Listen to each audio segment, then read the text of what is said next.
Welcome back to Eyedrum.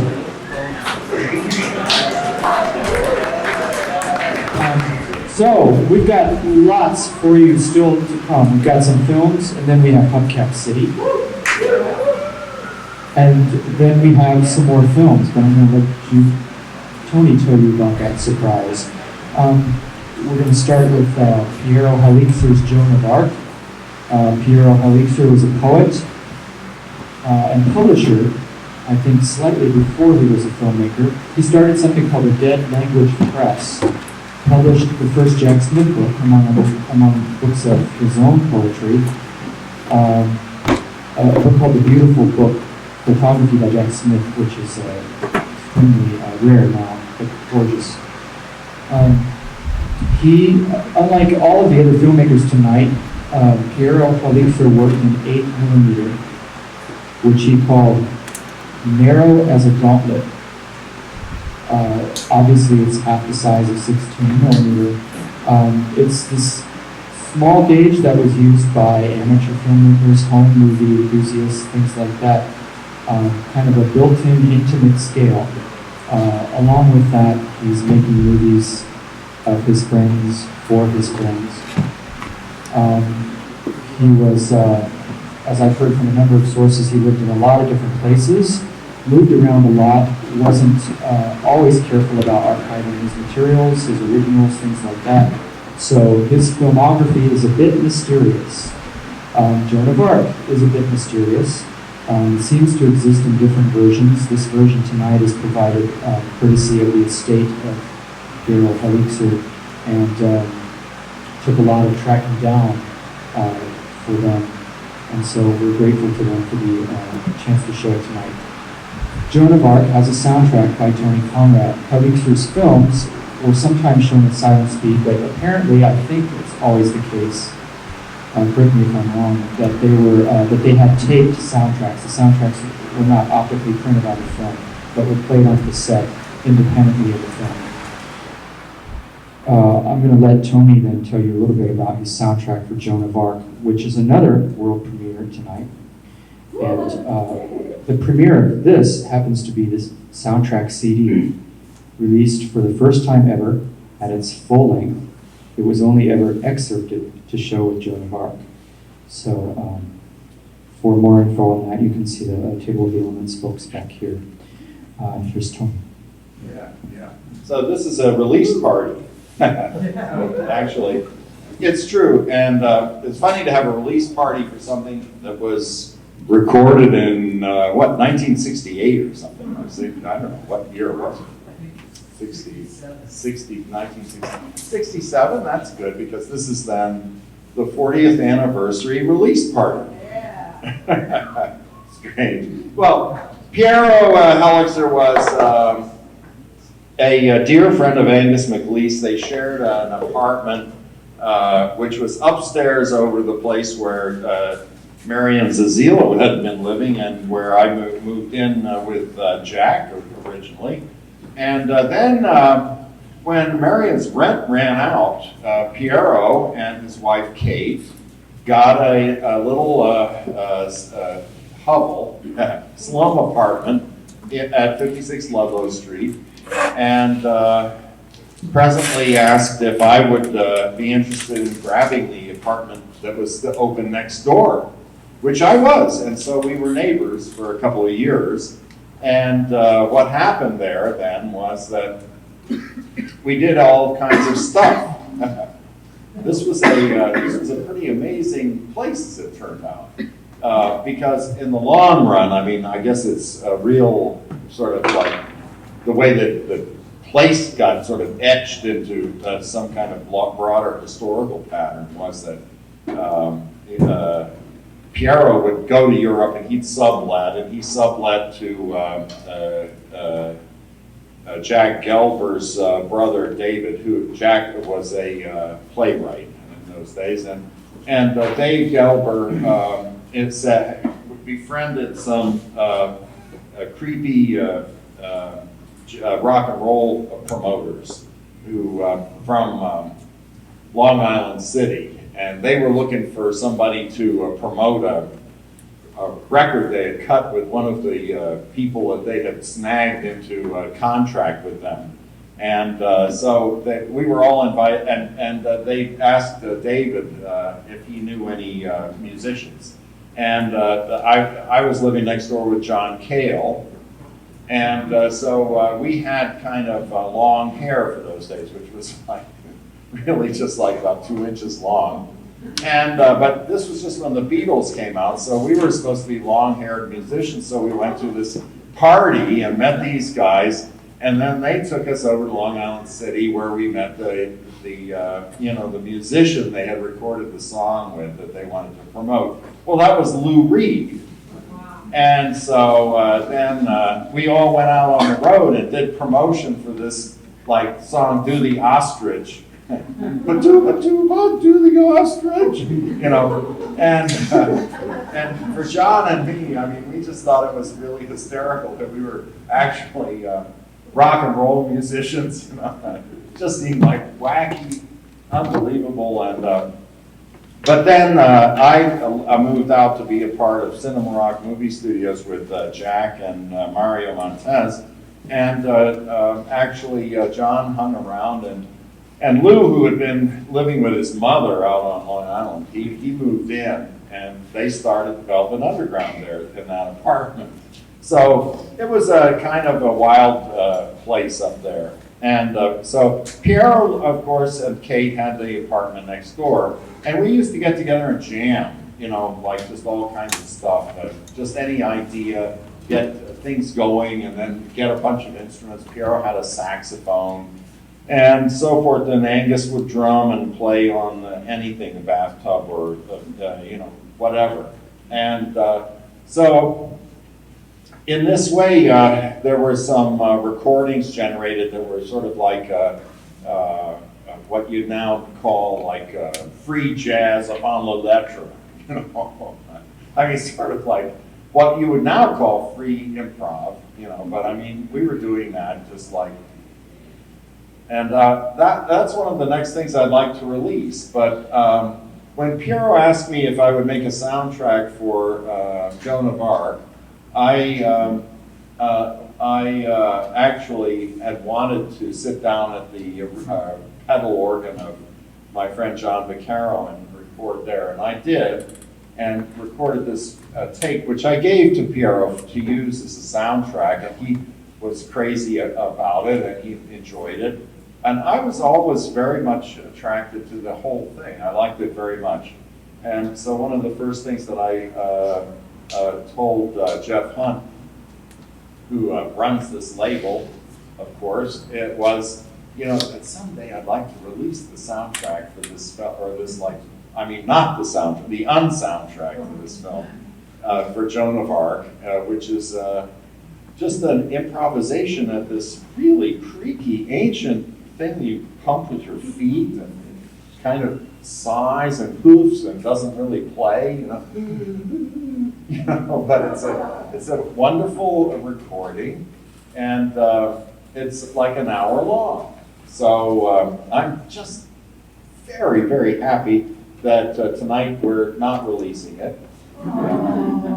We're going to release it, Jeff says, in October, but actually it's here. So this is like a pre-release release party. And I'm so happy that we get to actually show the film because, I mean, which as you heard, nobody could really find. I mean, because the last time I saw Piero live, well, I saw him, you know, except his picture, right? I was in the early to mid 80s. I was walking up 6th Avenue with my son and my girlfriend, and around 14th Street, and we were walking typically past a bunch of derelicts on the side of the street there that were camped out next to a bank.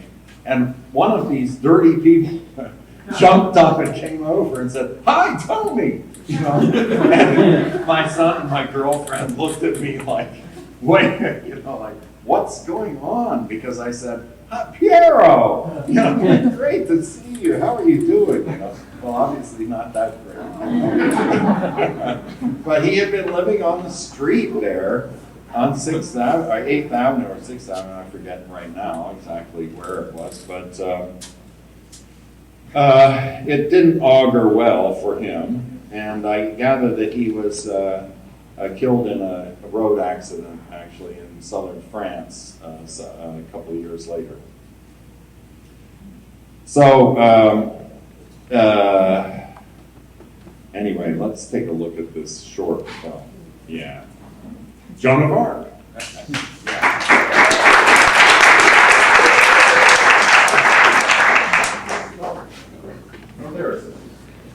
So, Joan of Arc's in two sections. It's about 9 to 10 minutes long.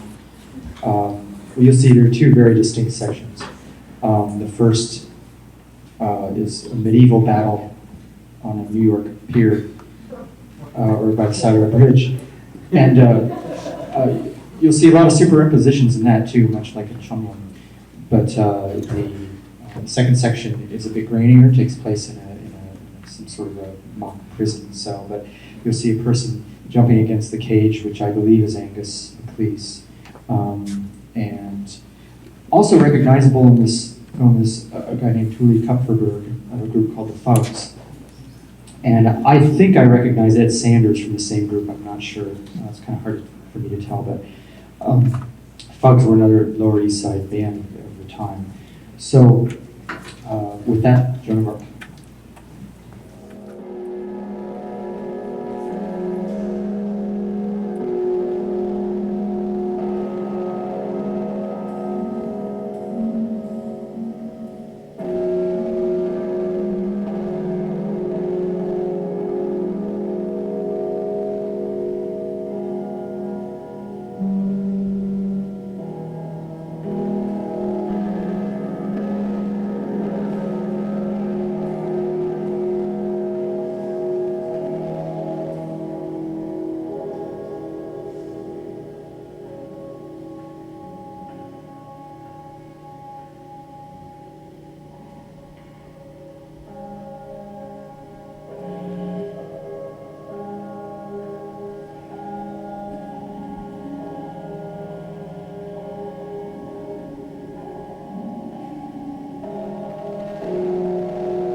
Because I worked on the music for a number of the films you're going to see tonight.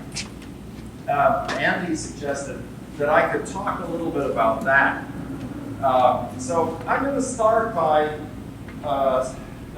trying to combine these two things in a little bit about Chumlum, which is a film by Ron Rice. And in order to get into this, I want to just say a little bit, just in a sentence or two, how I came to be involved in this whole scene at all, because I was not really a film buff or anything when I sort of came upon this nest of crazy people.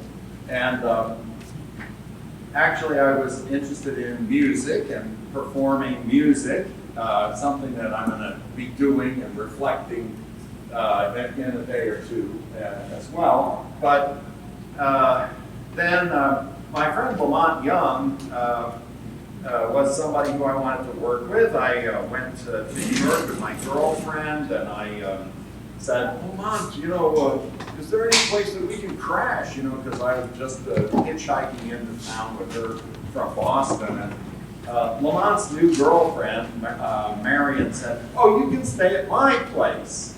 There's somebody staying there, Jack Smith, but he's harmless. So we went over and I knocked on the door and I said, hi, Jack opened the door. And I said, hi, I'm Tony Conrad, and Marion Zazila said I could stay here, we could stay here.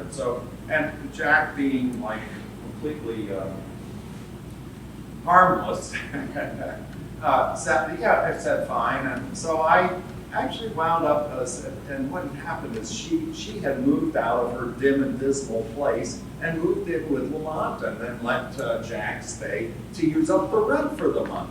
And so I had a chance to stay there. And there was this guy who I thought was like some kind of very miserable sort of sex artist, cutting out little pictures and doing all kinds of pathetic things, like on. He would, one day I came in and Jack had actually was painting. New York artist painting. Well, his painting was about, 8 feet square, and it was all in gray, and it was a picture of a vase of flowers. And I thought, my God, this is the most pathetic artist I have ever run into. Absolutely. So I was much amused to come in I went back to Boston and arrived then a few days later or something. And there's a big hubbub going on, and some of Jack's friends are over and everything. What's going on, Jack? Well, I'm going to go shoot my movie now. I said, well, this should be very funny, so can I help? And so being a nice guy, and oh yeah, so I could carry one end of the painting. So we trundled the painting off and hung it up, and he shot flaming creatures. And what happened in that session was so strange and drug-soaked and weird that I just couldn't believe I actually experienced this. Now, you have to understand, I was in New York to participate in Fluxus and some other kind of very strange things to seek the outer limits of art. And here I found that this very retro, weird artist was pushing the limits of art in a way that felt much more strange than the other stuff even. So it was like kind of an awkward situation for me, you see. It was kind of I didn't know, I thought, my friend Lamont would be very embarrassed to know that I was standing here in a dress and the Jack pulled the back down, exposing my ass. I didn't know much about anything like being gay or anything at that point. I didn't even, I was really a math nerd, actually.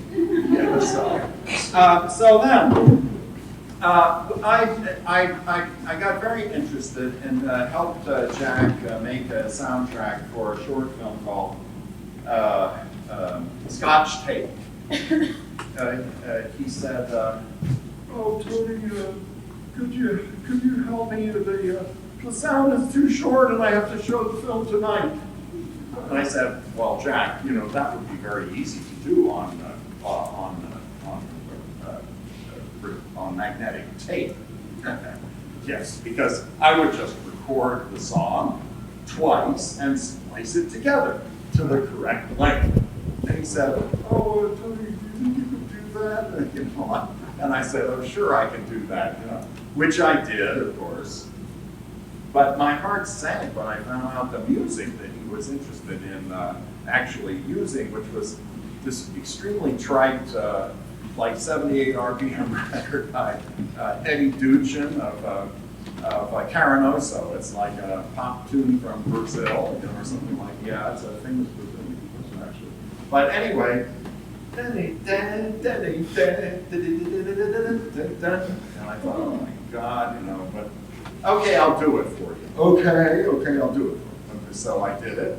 We took it over to the movie theater. I had to haul the tape recorder along, which required that I take some amphetamine in order to get that. And then, this is the day we're all smoking a lot of grass and, doing a lot of other drugs. And so,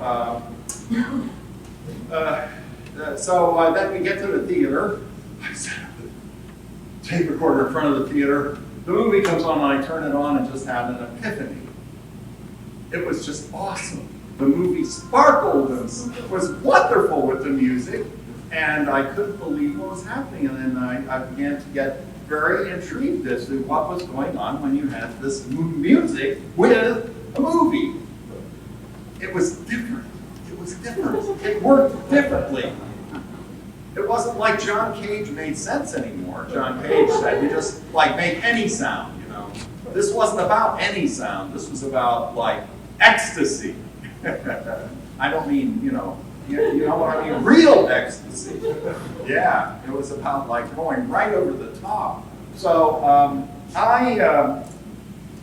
I started talking to Jack, and he said that one of the great inspirations he had was that he had gone to he used to go to this movie theater that showed these little movies from time to time, and one movie he saw was called The Flower Thief, and it was by this guy Ron Rice, and it starred a guy named Taylor Mead, who was a poet. And Taylor was this really goofy looking screwed up guy who rode around in San Francisco on a tricycle. And Jack was so stunned by the movie that when it was over, he went to Ron Rice and fell to his knees. Well, I mean, this was sounds like 19th century, these stories don't happen anymore, He fell to his knees in praise of Ron Rice. So when Ron Rice started shooting more movies, Jack was right in the middle of them. And Ron was a kind of, Jack was gay, but Ron was really straight and kind of strangely sort of a stolid, no fooling around guy with a mustache, and he liked to do a lot of amphetamine. But he lived with his girlfriend, and it was a completely different kind of scene from what you would expect from Jack's, which was all of his friends were all drag queens and, I began to see this whole scene as a kind of Lower East Side documentary scene, where instead of having the documentary, where you sort of do it in the way Weisman does it, where you catch people as they are, you catch them the way they really are, which is the way they really want to be, and the kind of lives that they live inside themselves. And you let that come out, and you shoot that, and it's kind of a magical thing, because they recognize themselves on the screen being what they really are, which is not being this poor clod who has to work at something or other, but instead being something that they really do live. And so back to now Ron Rice. Ron decided to shoot this film that was called, I forget, Dreams or something like that.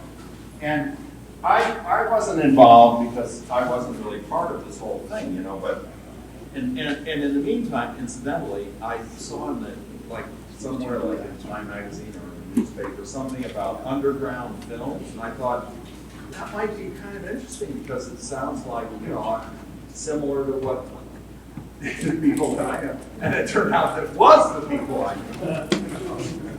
And okay, so anyway, Ron started shooting with a cast of people that included Beverly Grant, who I later got married to, and Jack, and basically shooting a lot of really triple exposed film and all of this in a camera. So, and well, then you know, it came to the time when he actually was sort of finished with the film, and I saw it, and he would show it, you know, when it came out, and I could see that it was very atmospheric, and it was related to the kind of ethic and aesthetic of Jack Smith in a specific way, because Jack took over every film he was in some crucial way. And so he had a fellow working with him who was going to put a soundtrack on the film that was going to be like a Schoenberg, and it was going to be advanced music, you know, Schoenberg and something else. And I thought, oh no, wrong. And then it occurred to me, I know exactly what this should be, because I had recently bought on the east side, an old broken down chumlum, like this instrument that it's a trapezoidal thing with a lot of strings on it, and I thought, my friend, I couldn't play it, but I had this friend Angus McLeese, who was a drummer, and Angus would sit in with us and play with Lamont and me and John Cale and Marion Zazila quite often, and you know, one day Angus sort of asked me if he could try playing the violin, and I thought, sure, you know, like, you know, the old joke of, do you play the violin? I don't know, I never tried, you know. So I thought, okay, you know, like, here, Angus. I gave Angus the violin, and he just played the shit out of it. And I was so amazed, I thought, Angus this is like a special thing, you know, percussionists can do it. An inspired percussionist can play any instrument. And I thought, Angus has the sensibility, and he's a mythic poet, you know, like, so I thought he would play the Chumlum perfectly. So I told Ron, I said, no, don't do anything. I'm going to go get your soundtrack, you know. Ron says, okay, good. He goes to bed. And I'm completely jacked up on the whole idea now, probably on drugs too. Off I go into the night. I go get the chumlum. I knock on Angus's door, and I say, Angus, you know, come with me. We're going to go do the. I didn't explain it or anything. I just like took the chumlum, and I got Angus, and I went and knocked on Ron's door, and it's like now 4 in the morning, and Ron is asleep. And I said, come on, open the door. And Ron comes finally and opens the door. And I put the chumlum, I just go in, put the chumlum right on the floor, and I said, here, Angus. Gave him the sticks. I said, go. And Angus, being the guy he is, he just took the sticks and started on the chumlum. And Ron shot over to the tape recorder, and they spent the rest of the night, you know, recording. And I finally went home, and when I came back, they had recorded like 4 tracks, and poor Howard, who was going to put he was going to put the Schoenberg on there. He was sort of like crestfallen, but you know, there was no doubt about what was going to happen. And Ron didn't know what this instrument was. He said, "What's that called?" I said, "It's a chumlum." And then he called the film Chumlum, because that's what he thought it was. Now we're going to look at it, right?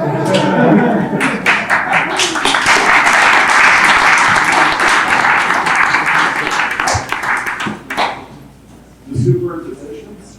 This is technical, and Andy can tell you about that. Oh, all I wanted to say was, well, a couple things. First thing is, maybe you mentioned this already, but the first person you're going to see on the screen in Chumlum is Jack Smith. Clean shave. Later on in the film, you see him with a goatee and very, very dressed up, and so forth. So he's got sort of two persona in this film. And They're all dead, by the way. Jack died of AIDS in, what, 89? Beverly Grant lung cancer in 89. Oh, Jack died earlier. 89, I think it's 89. Well, anyway, dead is dead. And Ron Rice moved to Mexico and died of pneumonia after like doing just too much amphetamine down there. And Angus died too. Angus did the same thing with Paul. And Ira Cohen, in fact, who was in Kathmandu with Angus, told me later that he was at Angus's funeral pyre and saw his brains for it. Yeah, so they're they're gone. 79. Might have been. No, what's that? And before he died, something like that. But he had fallen in bad health and was maybe overindulging, and we don't know. Got carried away. Okay, that's my part for now. And the only other thing, it's a gorgeous film. It's in color. It's just wonderful. Ron Rice is a great cameraman, I think. What you're going to see here is a technique of superimposition. So he is shooting a little bit of film, rewinding, shooting over that, rewinding, shooting over that. You're going to see at times up to 4 layers of things going on.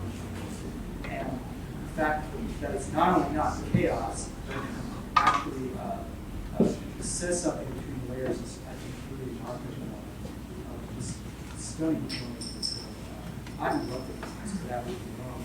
Plus, it's a great performance by Jackson and all kinds of other things. So, 22 minutes in length, Chumlum by Ron Rice. When that's done, we will come back and talk about in a moment and then look at Jackson's many creatures. Thanks very much for coming.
with our sound troubles before, I didn't get a chance to properly introduce, and we didn't get a chance to properly welcome Tony Conrad, so if we could please do that now.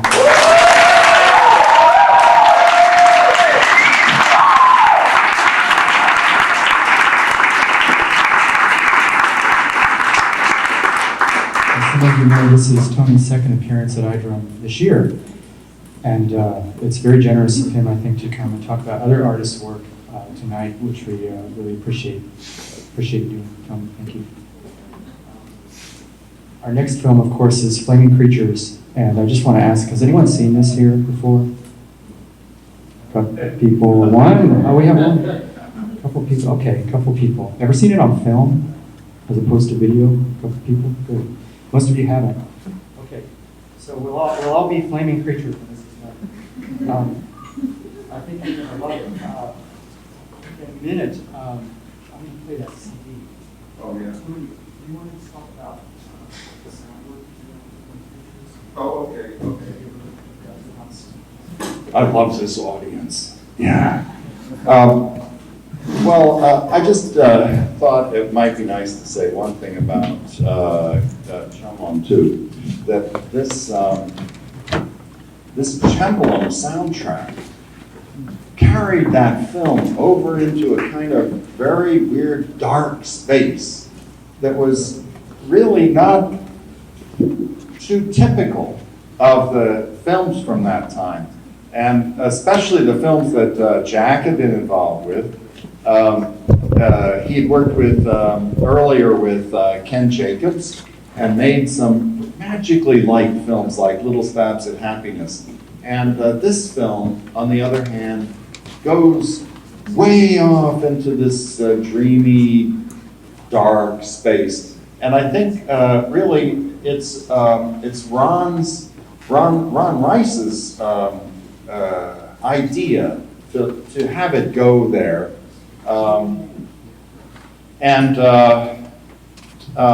It's just odd to me that it's so different that way, because you see often in the film, if you watch sort of the gestures of the people dancing, and there's a lot of very lighthearted things that happen in the scene in Chumlum, but the track carries it off somewhere else. I really confess that I had to recognize at a certain point when I was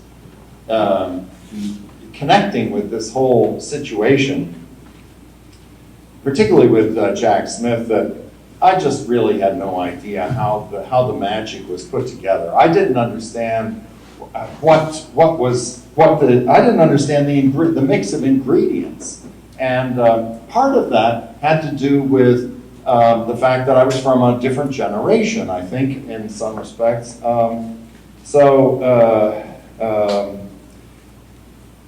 Jack liked, for example, to play old 78 RPM records from the 40s, pop records like Deanna Durbin and Eddie Duchin and a lot and others. And he would sing in the house. He would sing "O Caterina," which is like a song that he learned from his mother, as I found out.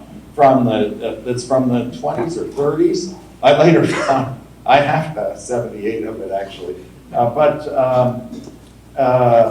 this was in 1962, 1963, in that kind of time, and so songs from the 40s were already sort of like 20 years old. Now, today, if you think about what that would mean, you could look back to, say, 1987, and think about the music of 1987. Well, the thing is, the music of 1987 isn't that alien. It isn't that remote from us anymore because of what records have done. Because you could go buy it, because it's on the radio already.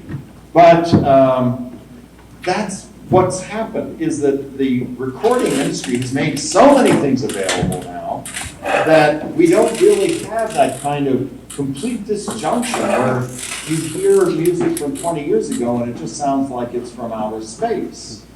But in the time of, you know, like this was at the time when the Beatles were starting to get going, and to hear the music of the 30s and 40s was like really strange. It was very hard to interpret.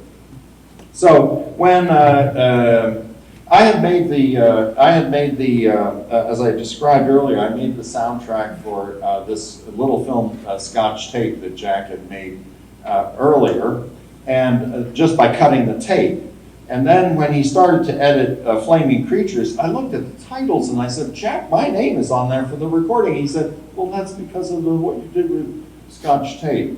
But he had put my name on the titles as the recording, you know, like the recording Tony Conrad for Flaming Creatures. So I said, well, I'll do it, you know, anyway. And I was actually quite transfixed by the whole thing, like the mystery of it, and I wanted to do it. So I did it. But of course, I realized from the beginning that I would have to just take instructions from Jack. You know, so Jack says, okay, for the beginning, we're going to use this music from Ali Baba and the 40 Thieves. It's a movie with Maria Montez. And I thought, oh my God. You know, again, you know, like, oh. And of course, he says, Frank, whatever his name is, who wrote to me and said, is a genius, you know. And I thought, you know, well, it's fabulous. It's fantastic, you know. And there were actually then, as it turned out, a few ways in which I found I could contribute to the soundtrack, and this turned out to be very productive. One way was simply to take, because we had no equipment, this was all made on separate quarter-inch tape, and with very primitive machines. So one way was to take the speaker wires from a bunch of phonographs and twist them together, thereby making a mixer. And with this version of a mixer, I was able to make a party scene, which had like a lot of lilting Latin melodies. That happens at the end of the film. I also was responsible for, there was a kind of technique that I had developed that I was very interested in, which was a loop delay technique using 2 tape recorders. And it was one that Terry Riley was becoming involved with at the same time. But I had already been working with this tactics earlier, and so when it came time to do the earthquake sequence, I thought, oh, I can mix the screams for the earthquake using the loop technique and make it dense that way. That I thought worked very well. There were other things that didn't work so well, I thought. Like I was really embarrassed about the section that I better.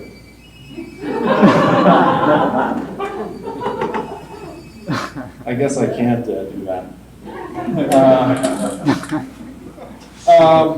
The one about putting on lipstick, I thought that this was like kind of embarrassing. You know, I felt awkward about it, but gee, you know, it's part of the job, you know, so.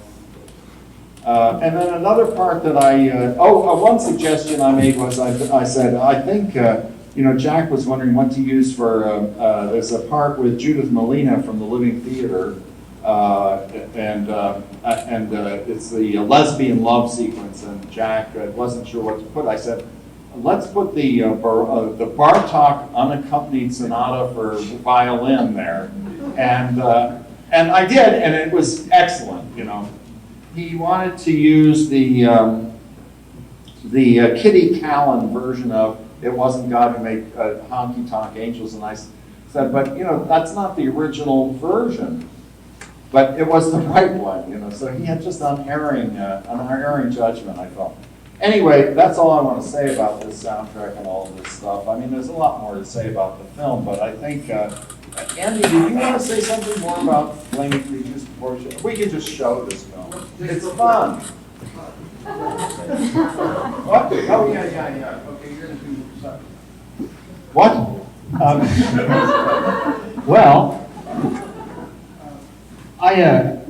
before we Oh, yeah. Okay. So, the other important thing I think to remember, and maybe you mentioned this about Flaming Creatures, was that despite the court hearings, the scandals, the arrests, literally, people who showed this film in the 60s, including Ken Jacobs, it's a comedy. At least that's how Smith intended it. Tony, we were talking today, and Tony had a wonderful phrase. It was intended to be an ecstatic comedy, a comedy of ecstasy, which I think is a great genre, and I wish there were more films. So I wanted you to hear, before we watch this, I wanted you to actually hear Jack Smith's voice. We've seen a little of him in Chumlum. We're going to see him direct in a minute, but his voice is incredible. And I think hearing it, I don't know, it helped me understand Jack Smith a lot. So we've got a small CD, just 2 excerpts, about 2 minutes each, of Jack Smith reading. I need to mention something. These CDs, Table of the Elements CDs, 2 of them, which Tony... They're for sale. They are for sale. Tony put them together. They're out of print right now. Yeah. There's a box of them here. Yeah, they have copies tonight. If you're interested at all in Jack Smith, they're an incredible resource. They're some of the only recordings out there with his voice. So I highly recommend them. The first excerpt we're going to hear is just Jack Smith reading, and it's... He's reading Pfeffernuss flavored aspirin. Yeah. That's the title under which it was published in Film Culture, and the title here is The Horrors of Agony. So that was the other title, yeah. About a minute and a half of that, and then the next thing is Jack Smith reads Les Evening Gowns Damnés, with Tony Conrad on lute guitar and Angus MacLeese on bowed mandola. So you'll hear Jack Smith's intro to that, and then just the very beginning of the story. And then we'll go ahead and play this ecstatic comedy.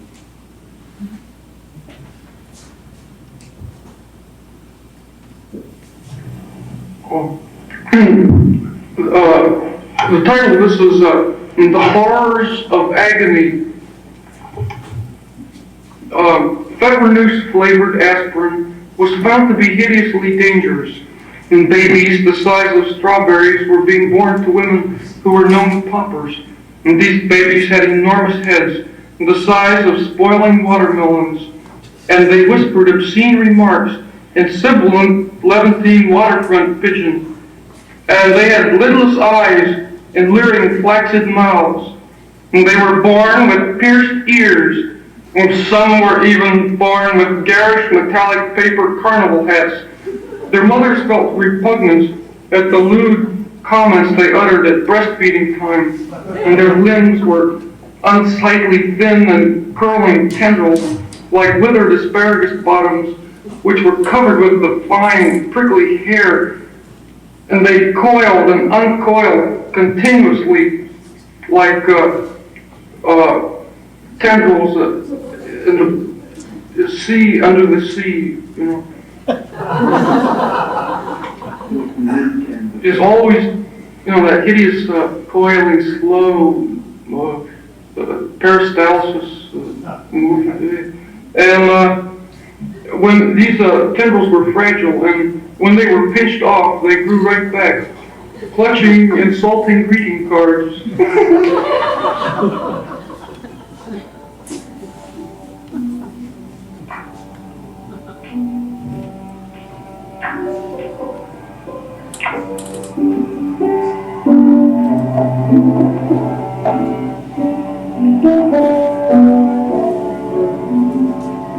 Love is a super overstimulated night on the eve of the world's destruction. And at 56 Ludlow Street, I, Jack Smith, Mad Angus, and Tony sit about in a casual evening. Angus bowing on a mandolin, Tony tweaking another mandolin in the normal way, and I wearing all my jewels. I have 3 pairs of earrings on, and 5 diamond bracelets, and 2 necklaces, and 5 brooches.